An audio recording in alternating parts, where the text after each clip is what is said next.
VOA This Morning.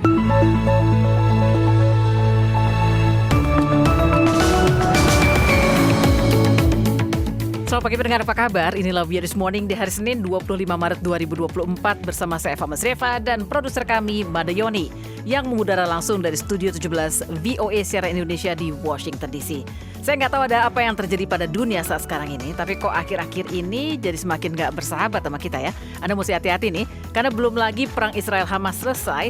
Akhir pekan lalu terjadi serangan di pinggiran ibu kota Moskow, tepatnya di sebuah tempat konser yang menewaskan sedikitnya 137 orang. Проводятся следственные действия с подозреваемыми в совершении теракта. Penyelidikan sedang dilakukan terhadap para tersangka dalam serangan teroris ini. Sementara di Indonesia, warga terkaget-kaget dengan viralnya video penyiksaan oknum tentara Indonesia terhadap 2 orang asli Papua. Dan kami siapkan laporannya untuk Anda nanti. Pemuda itu sedang disiksa dalam keadaan kedua tangan diikat dari belakang, dimasukkan ke dalam sebuah tong drum berwarna biru. Dan seperti biasa, siaran ini juga dapat Anda simak secara live streaming di situs kami di www.voaindonesia.com atau melalui podcast VOA This Morning di platform podcast langganan Anda. Namun kami sampaikan lebih dahulu siaran berita kami pagi ini. Pendengar, Rusia memperingati Hari Berkabung Nasional yang diadakan selama 2 hari pasca serangan di sebuah gedung konser di pinggiran ibu kota Moskow yang menewaskan sedikitnya 137 orang Sabtu lalu.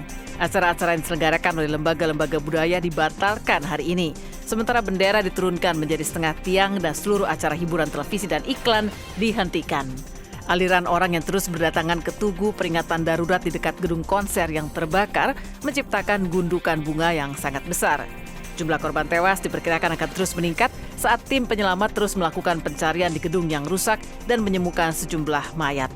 Sebagian keluarga bahkan masih belum mengetahui apakah kerabat mereka yang menghadiri ke acara konser dan menjadi sasaran penembakan pada hari Jumat ke Sabtu itu masih hidup atau tidak.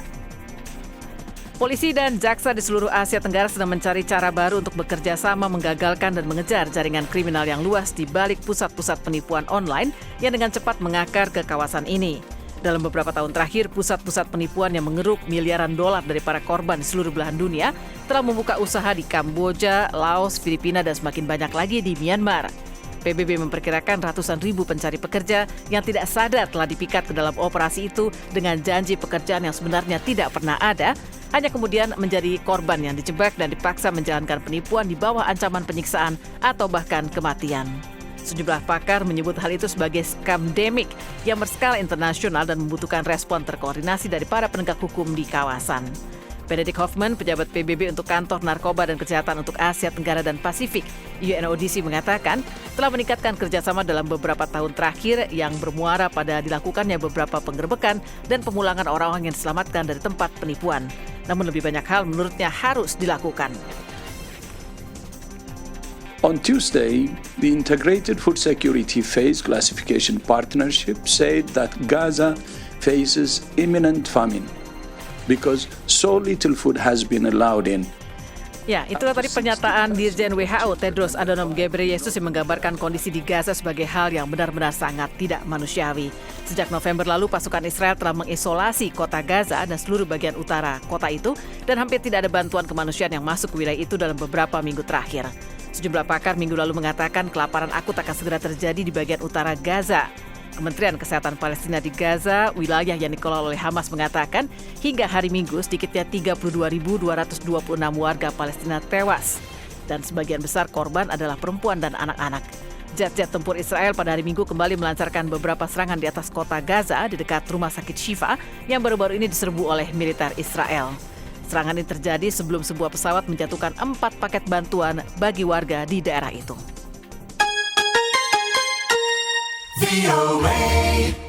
Pendengar, surat kabar Financial Times pada hari Minggu melaporkan Tiongkok telah memperkenalkan panduan untuk menghapus mikroprosesor Amerika, yaitu Intel dan AMD, dari komputer pribadi dan server pemerintah. Panduan itu juga berupaya mengesampingkan sistem operasi Windows dan perangkat lunak database buatan luar negeri dan lebih memilih opsi dalam negeri. Instansi pemerintah di atas tingkat kota Praja telah diminta untuk memasukkan kriteria yang membutuhkan prosesor dan sistem operasi yang aman dan dapat diandalkan ketika melakukan pembelian. Menurut penelusuran kantor berita Reuters, Kementerian Perindustrian Tiongkok pada akhir Desember lalu juga telah mengeluarkan pernyataan tentang 3 daftar terpisah yang berisi tentang CPU, sistem operasi dan database terpusat yang dianggap aman dan dapat diandalkan. Kantor Informasi Dewan Negara dan juga Intel serta AMD belum menanggapi permintaan komentar dari Reuters. Amerika ingin meningkatkan produksi semikonduktor dalam negeri dan mengurangi ketergantungan pada Tiongkok dan Taiwan dengan mengeluarkan kebijakan CHIPS 2022 dan Undang-Undang Sains. Badan Kesehatan Dunia hari ini menyerukan tindakan untuk membersihkan dunia dari momok tuberkulosis atau TBC yang telah membuat sakit dan membunuh jutaan orang selama berabad-abad. Tema tahun ini dimaksudkan untuk mengirim pesan harapan bahwa mengakhiri epidemi yang telah membunuh sekitar 1,3 juta orang adalah hal yang sangat mungkin dilakukan. TBC adalah penyakit menular nomor 2 di dunia yang paling banyak menelan korban setelah COVID-19 dan HIV/AIDS. WHO melaporkan ada sekitar 3,3 juta orang yang meninggal akibat TBC tahun 2022 dan diperkirakan 10,6 juta orang jatuh sakit karena penyakit ini. Meskipun dapat disembuhkan dan dicegah, dalam pertemuan tingkat tinggi PBB tahun lalu, para kepala negara dan pemerintahan memperkirakan dibutuhkan 13 miliar dolar Amerika setiap tahun untuk mencegah, mendiagnosa, mengobati dan merawat korban atau penderita penyakit TBC. Hingga epidemi ini dapat diakhiri pada tahun 2030. Para kepala negara berjanji akan mempercepat kemajuan dalam memberantas TBC dan mengubah komitmen menjadi tindakan nyata, menyetujui rangkaian target global untuk memajukan proses ini.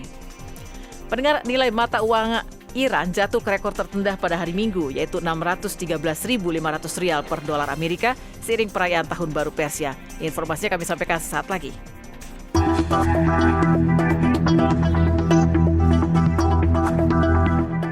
Dan kini kita ke berita utama hari ini. Para tersangka pelaku serangan teroris di sebuah gedung konser di dekat Moskow, Rusia Jumat lalu yang menewaskan sedikitnya 137 orang telah diinterogasi lebih lanjut oleh pihak berwenang Rusia.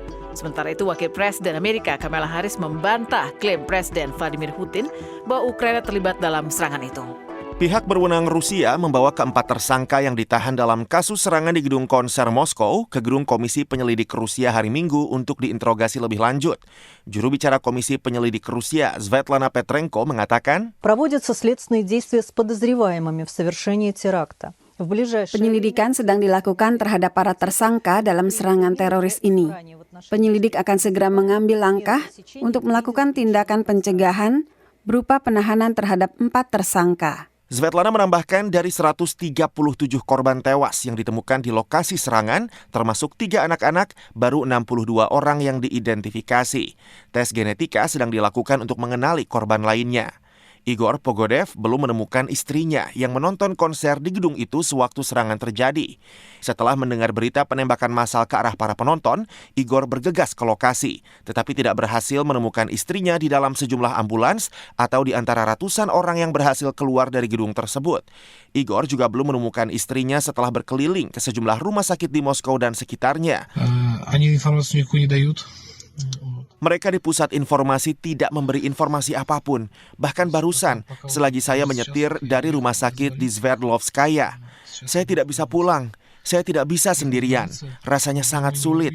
Jadi saya ke rumah teman. Setidaknya saya tidak sendirian, ujar Igor. Media Rusia melaporkan bahwa para pelaku berkebangsaan Tajikistan, bekas Republik Soviet di Asia Tengah yang berpenduduk mayoritas Muslim dan berbatasan dengan Afghanistan. Putin mengatakan otoritas Rusia menangkap keempat tersangka ketika berusaha melarikan diri ke Ukraina melalui celah yang sudah dipersiapkan untuk mereka di perbatasan sisi Ukraina. Kiev membantah dengan tegas klaim keterlibatan Ukraina dalam serangan di gedung konser Crocus City Hall, kota Krasnogorsk itu. Kelompok ISIS afiliasi Afghanistan yang dikenal dengan sebutan ISIS-K juga telah mengaku bertanggung jawab melancarkan serangan tersebut. Namun, Putin sama sekali tidak menyebut ISIS dalam pidatonya di hadapan rakyat Rusia. Kiev menuduh Putin dan politisi Rusia lainnya secara sengaja dan keliru mengaitkan Ukraina dalam serangan tersebut untuk membakar semangat operasi militer Rusia di Ukraina yang belum lama ini memasuki tahun ketiga.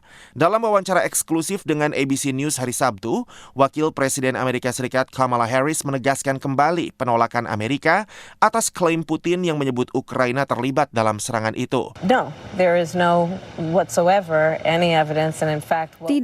Tidak ada bukti apapun. telepon. Kenyataannya, yang kami ketahui adalah bahwa ISIS-K sebenarnya bertanggung jawab atas apa yang terjadi. Jumlah korban tewas yang mencapai 137 jiwa membuat serangan itu paling banyak menelan korban di Rusia setelah bertahun-tahun. Rifan Dwi Astono, VOA Washington.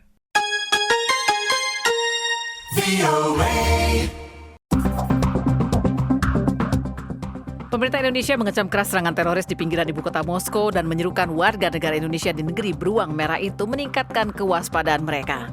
Indonesia menyampaikan kecaman terhadap serangan teroris di pinggiran Moskow, Rusia hari Sabtu yang sejauh ini telah menewaskan 137 orang dan melukai ratusan lainnya. Kementerian Luar Negeri Indonesia mengatakan sejauh ini tidak terdapat warga negara Indonesia dalam insiden yang menghenyakkan Rusia itu. Sedikitnya 137 orang tewas ketika sejumlah laki-laki bersenjata menyerang Crocus City Hall, sebuah gedung konser di Krasnogorsk di barat daya jantung ibu kota Moskow hari Sabtu.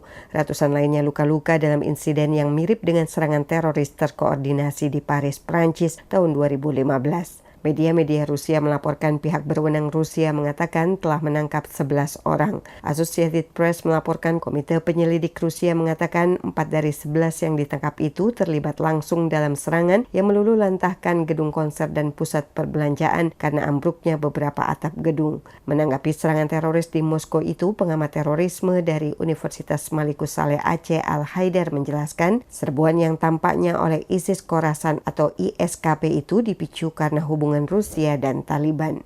Yang memicu yang lain itu adalah kemungkinan perang Rusia-Ukraina yang kemudian juga mengajak CES-nya ikut terlibat di dalamnya, dan CES-nya itu dulu adalah sekutu dari kelompok ini. Ditambahkannya ISKP pada tahun 2014 menganggap Chechnya adalah bagian dari ISIS. Kelompok ini murka ketika Chechnya bergabung dengan Rusia. Serangan di Moskow ini, tambah Al-Haidar, menjadi semacam pesan kepada Rusia untuk menjauh dari kelompok-kelompok Islam, terutama untuk tidak memanfaatkan Chechnya dalam perang Ukraina dan tidak mendukung rezim Taliban di Afghanistan. Sementara KBRI di Moskow secara khusus meminta seluruh warga negara Indonesia di negara beruang merah itu untuk meningkatkan kewaspadaan, terutama di tempat-tempat umum, dan untuk sementara waktu menghindari bepergian ke tempat keramaian umum serta membawa dokumen identitas atau paspor saat bepergian dan beraktivitas sehari-hari, terutama karena adanya peningkatan penjagaan keamanan di tempat-tempat umum, transportasi umum, stasiun kereta api, dan bandara udara. Bidang penerangan dan protokoler KBRI di Moskow mengatakan kepada VOA bahwa pemerintah setempat telah mengeluarkan pengumuman bahwa seluruh kegiatan publik termasuk konser, pertandingan olahraga, dan festival yang melibatkan kerumunan massa pada tanggal 23 hingga 24 Maret telah ditangguhkan. Diharapkan situasi berangsur normal pada hari Senin. Dari Jakarta, Fatia Wardah melaporkan untuk VOA Washington.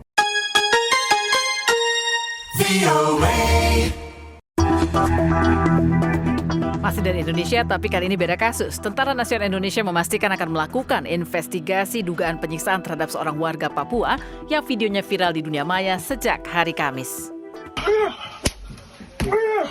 Pendengar, Kepala Pusat Penerangan atau Kapuspen Tentara Nasional Indonesia, Majen TNI Nugraha Gumilar, akhirnya mengatakan bahwa TNI sedang melakukan investigasi terhadap dugaan penyiksaan seorang warga Papua yang videonya viral di dunia maya sejak hari Kamis lalu. Dihubungi VOA melalui telepon, Nugraha Gumilar mengatakan dari video tersebut terlihat beberapa oknum TNI sedang melakukan tindak kekerasan terhadap anggota KKB di Pos Gome, Kabupaten Puncak, Papua. Ia menegaskan bahwa polisi militer TNI Angkatan Darat saat ini sedang melakukan investigasi.